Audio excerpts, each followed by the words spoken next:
Hello, everybody. Today I'm going to be reading aloud InvArch Eduseries 1, the IP War Zone and Innovation Graveyard we live in, and just hanging out with the general community while I read it. Going to give some more time for some people to flow in here, just a few more, and I'll get started here pretty shortly. Just before I get started, I want to thank everybody for showing up and showing out. It's really awesome. This was kind of a unplanned impromptu event. I wanted to hang out with the community and also read aloud some content that some of our readers may not be able to get that firsthand experience or such a clear translation.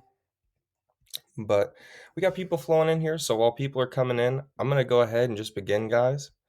So once again, welcome for joining me. I'm gonna dive right into the IP war zone and innovation graveyard that we live in.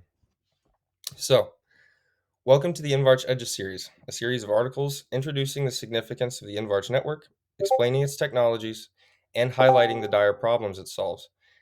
In the very first of the collection, InvArch Eduseries 1, the IP Warzone and Innovation Graveyard we live in, we're going to start by refreshing our readers with the painful history of intellectual property rights and reflecting on the problematic state of today's outdated practices that are suffocating the future of innovation.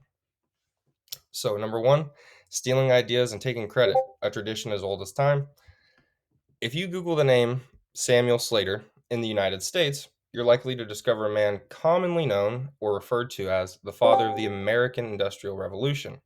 Now, if you do that exact same search in Britain, you're likely to find a man cited as the intellectual property pirate who stole and sold ideas. If you go back even further, you'll discover that William Shakespeare's famous Romeo and Juliet derives from the poem written by Arthur Brooke in 1562 titled The Tragical History of Romeus and Juliet. Fast forward a bit and then ask yourself, who invented the original telephone? The world remembers Alexander Graham Bell. However, if you do your research, you'll discover that Italian inventor Antonio Meucci created the very first voice communication apparatus in 1871. The difference, though, was that Mr. Meucci failed to pay the total amount needed to register the entirety of his patent in the United States. In contrast, Bell secured a complete patent for the telephone in 1876, and therefore, here in the United States, we are, taught that he is the original creator and father of the telephone. If getting cheated out of being recognized as the inventor of the telephone and why humanity even evolved from Morse code doesn't seem rough enough, how does getting robbed blind for over $500 billion US sound? Facebook, Meta Incorporated, the largest social network the world has ever known, worth over $500,000, is a product of intellectual property theft. Cameron Winklevoss and Tyler Winklevoss, founders of the crypto exchange Gemini, joined by Divya Narenda, I might have butchered that name, and if so, I apologize, had first partnered with Mark Zuckerberg with their vision for a social network. Zuckerberg became inspired by the idea and secretly developed his social networking site unknown to them. That site is known as Facebook today. Unsurprisingly, the Winklevoss twins and Narendra filed a lawsuit against Zuckerberg and walked away with over $300 million in 2008. Imagine being the founder of the intellectual property behind over $500 billion and you own less than 0.0006% of it, while another guy is spending the rest to buy an entire private island in Hawaii. The reality is that your intellectual property is not safe on its own. We come from a lineage of robbed success and misguided credit, and the world where IP theft once thrived is only a pond compared to the ocean of IP piracy today. Before I go into this next section, this is kind of going over some of the things like that we've talked about with how InvArch is going to shake things up. We're going to literally be building a piracy-free like Web3. It's going to be incredible. The ability to verify and authenticate that you're the original owner isn't going to be a problem anymore. And that's why InvArch is really, really important in the Polkadot ecosystem and for propelling Polkadot into the future. Seeking copyright protection, the Amazon of legal jungles. I'm going to go ahead and begin the second section. One of the oddest habits forced on society is that if individuals want to protect their idea, they have to pay for them. How bizarre is that? The current system makes sense when you consider the following. 1. IP ownership coincides with the earliest verifiable records of ownership involving that intellectual property. 2. Records of ownership need to be verified or otherwise undeniable. If they aren't, there is no fact to say otherwise that the documents are fake. If someone can't prove that the records are genuine, then intellectual property ownership would derive from a trusted agreement, a risky condition that is impossible to guarantee. Having a single point where all records of IP can be registered allows them to be checked against one another, watching out for any infringement. And lastly, if an individual wants to protect their intellectual property, it naturally would cost money for another individual to take the time to determine whether or not they believe you warrant the claim as the founder of your intellectual property. However, suppose you are like most individuals around the globe and lack the means to protect your idea. In that case, you sometimes get lucky and have the skills and resources to realize your intellectual property. Otherwise, without protection, to expose and share your opinion for funding securely, without the capital to protect your vision, you're stuck playing a very dangerous game, risking your intellectual property in a world that's blind to favor those who need more help than others. Basically, the way that things run today, it doesn't matter if you don't have the money to, like we say in this article, secure your intellectual property, protect it. The next bigwig who has a bunch of money over you, who might come in, talk to you a little bit about your idea, there's nothing stopping him from stealing it if you haven't locked it up and secured it yourself. And that's a huge issue. So, suppose somebody gives you permission to use their NFT in your video or even their code in your DApp, and there's no verifiable proof or record of the original ownership agreement. If this same person only ever verbally permitted you, or if you mistakenly lost your prior message records and this person secretly retained the registered trademark, what stops them from turning on you and using it, suing you after you've generated your success even? Can you prove that you are not using stolen or protected copyright? It must sound like a far-fetched idea that somebody would knowingly permit IP rights without question, and that you find that the same person a year or two later telling a courtroom that you blatantly stole from them. Seeking to claim successful work as a derivative of one's own may not seem apparent. However, as the US music industry has proven, it happens all the time. You'll see a pattern of multi-million dollar lawsuits claiming that one party had stolen an essential contribution of lyrical intellectual property from them. And here we list some of their pretty famous examples, like Lizzo, Melissa Jefferson versus him. One report claiming that the general vibe of the song was too close, and that was enough to allow a lawsuit to go through, which is pretty broad.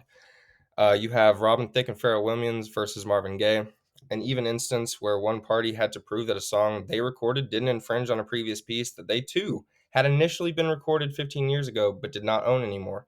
So a man literally had to fight a lawsuit against essentially his own music because he recorded something that sounded similar 15 years prior, and the label could try to come through and like get money off of him for it. John Fogerty, John Fogerty. That's the case of it. What's evident is that the people in possession of successful IP often find themselves either defending the truth that they are its founder or trying to conceal the fact that they aren't its original owner.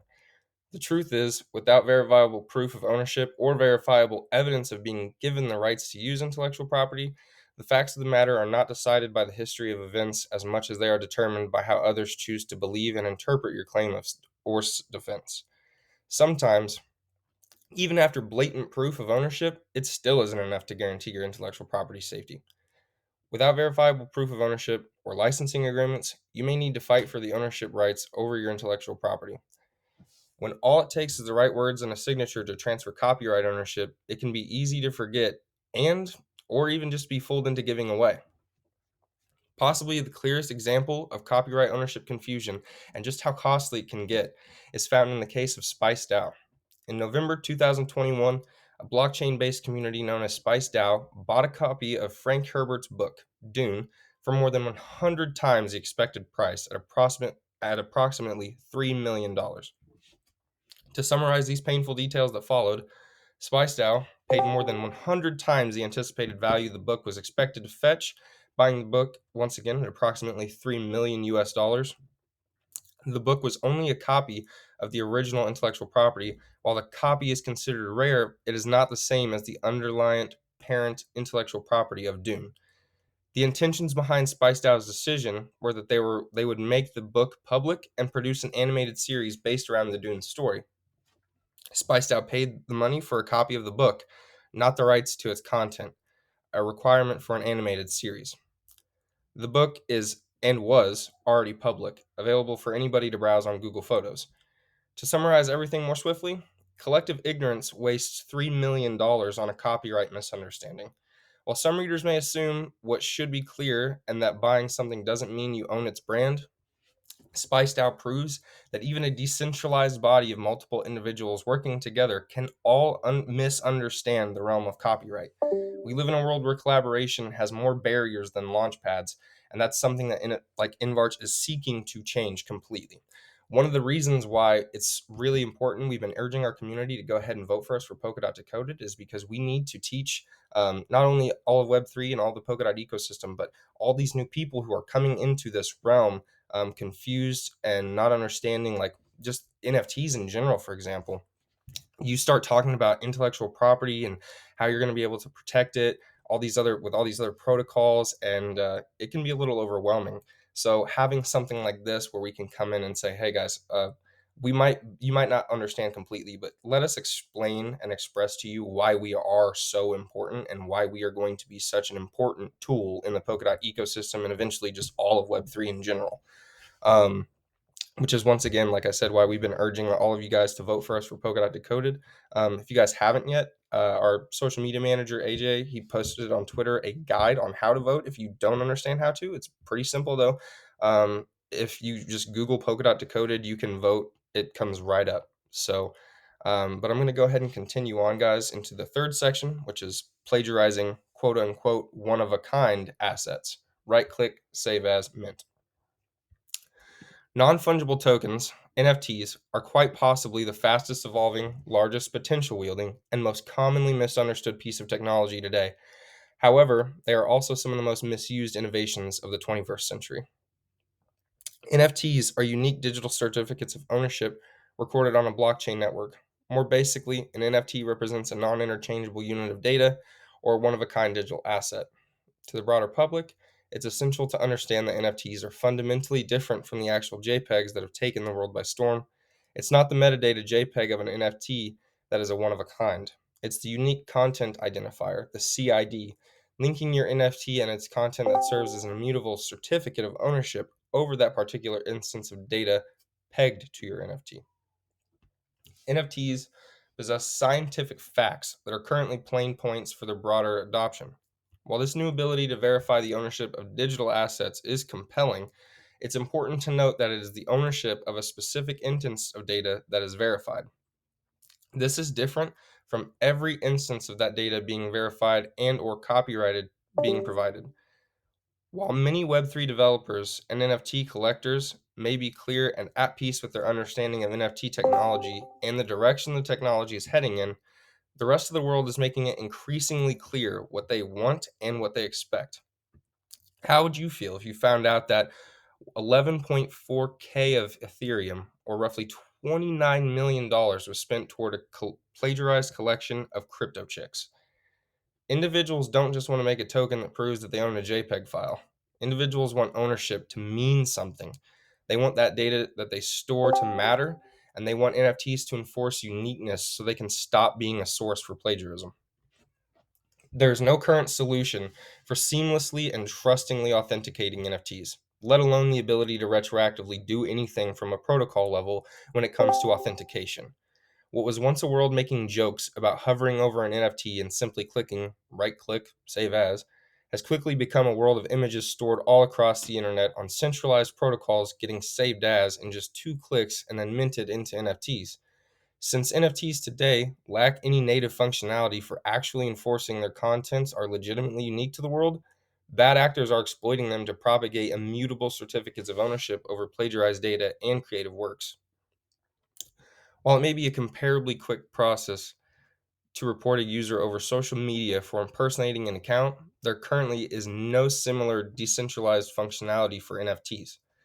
One platform that has halted NFT sales entirely due to uncontrollable amounts of plagiarized contents is Cent, the platform where Twitter founder Jack Dorsey minted and sold his first tweet as an NFT. As the CEO of Cent, Cameron Hedgesy discovered for himself that centralized solutions could not compete with the speed and the size of the internet. It just kept happening. We would ban offending accounts, but it was like we were playing a game of whack-a-mole. Every time we would ban one, another one would come up, and then three more would come up. That's a direct quote from the CEO of Cent. An artist whose work is getting stolen for millions, a digital art collector purchasing plagiarism, and a marketplace overwhelmed by the risk of hosting, plagiarized illegal content. Truly, nobody is safe from all these fallbacks. Most fascinatingly, all too many is that even if you buy legitimate NFT, there truly is one of a kind. NFTs aren't the same as copyright agreements. Nearly all around the globe, if an individual can provide the earliest verifiable record of ownership over intellectual property, then that individual is often cited as the founder of that IP. The possession of IP is not the same as the ownership of IP. These two aspects are entirely separate.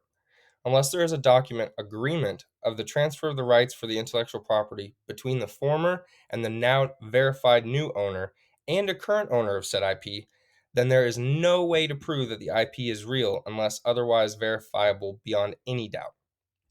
So, unless it comes with a license or copyright agreement signing the rights over, the ownership of an NFT is similar to buying a Pokemon card that has a unique code at the bottom of the card linked to an online profile.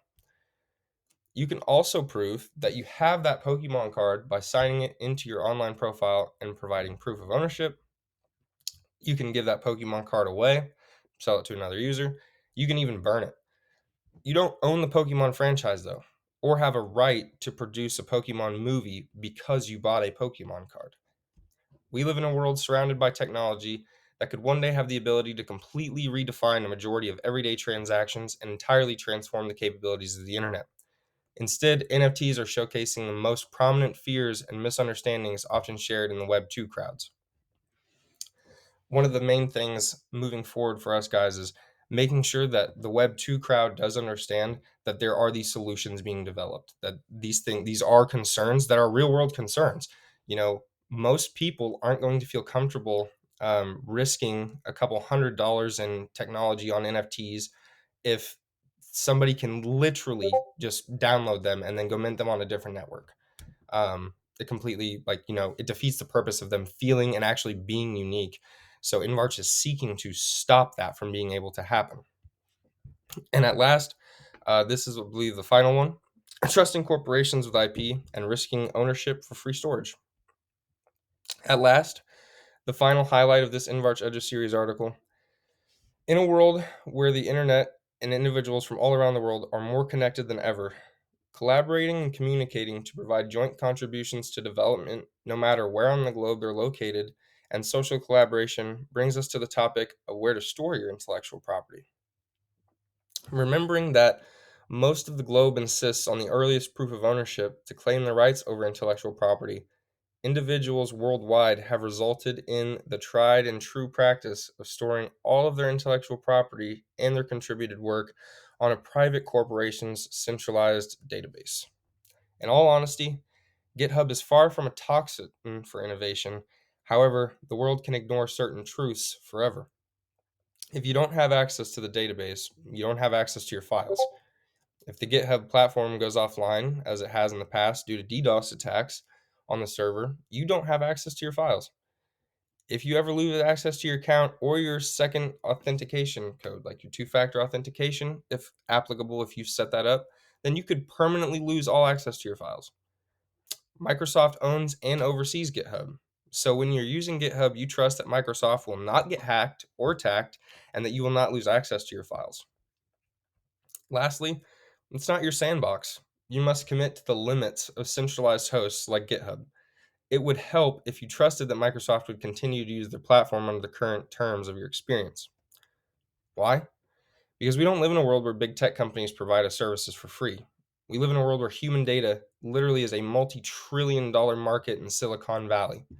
So again, while GitHub is far from a toxin for innovation, too much reliance and trust in a single system is a recipe for disaster, where one kick at the foundation could watch teams, companies, and individuals all get knocked to their feet. More importantly, if you are defendant of copyright infringement, you are given one opportunity to make your case before the future of your IP gets decided. Otherwise, it'll be gone regardless of whether you were the valid owner, and there is nothing you will be able to do about that. The same goes for if you discover somebody has stolen your intellectual property. You have one shot, and a single brain will decide on the future of ownership of your work, whether you like it or not. These things are possible because of the critical point made earlier. For free, you can store your code on GitHub in exchange for the actual possession of your files by relinquishing a few rights. Looking towards the future, while society has made attempts to find the balance between open source collaboration and copyright protection, it can often be painfully evident from a firsthand experience that the world we live in is not optimal, nor is it currently capable of providing a trustless environment where your intellectual property can be quickly recorded and aspects such as licensing agreements and copyrighted access can be handled with simplicity. As an invent, excuse me, as an innovator, you are often forced into situations that demand you trust others regardless of whether you have a good reason. During these moments, $500 billion social network was accusably stolen, and it is during these moments most individuals have learned that trust isn't a requirement and that it is wise to trust. Isn't a requirement that is wise to trust isn't a requirement that is wise to trust. Sorry, I got tongue tied right there. Surrounded by red tape, with revolutionary technology used to massacre copyright rather than protect it, and with the walls of trust squeezing in on us, the 21st century has turned into an IP war zone and innovation graveyard. With the current system dependent on trust, imagine what a system that requires zero trust at all would do for the world of collaboration. Everyone, thank you so much for reading along with me. I greatly, greatly appreciate it. I really appreciate the attendance, guys. It's awesome. I love seeing the community join in and get to just hang out with me like this. I do have some things that I'm going to be doing like this in the future again. I plan on reading aloud the Eduseries 2 in roughly probably 5 days or so. Going live again for that and getting to hang out with you guys again, share some like good education articles. I know not everybody is able to do the full like read through. They might not have that ability. Some people were even telling me they weren't able to read the Eduseries articles because they didn't have good internet access. So I wanted to make this little live event for fun, hang out with the community. I've also recorded the event, guys, so I'm going to be publishing it on YouTube, and I'll post the link for everyone here who didn't get to maybe watch the read through. They can watch it if they so choose. So once again, guys, greatly appreciate your all's attendance. I hope you guys enjoy the rest of your Tuesday or the beginning of your Wednesday if it's beginning for you. And I will see all of you in InvArch next time. Thanks for hanging out.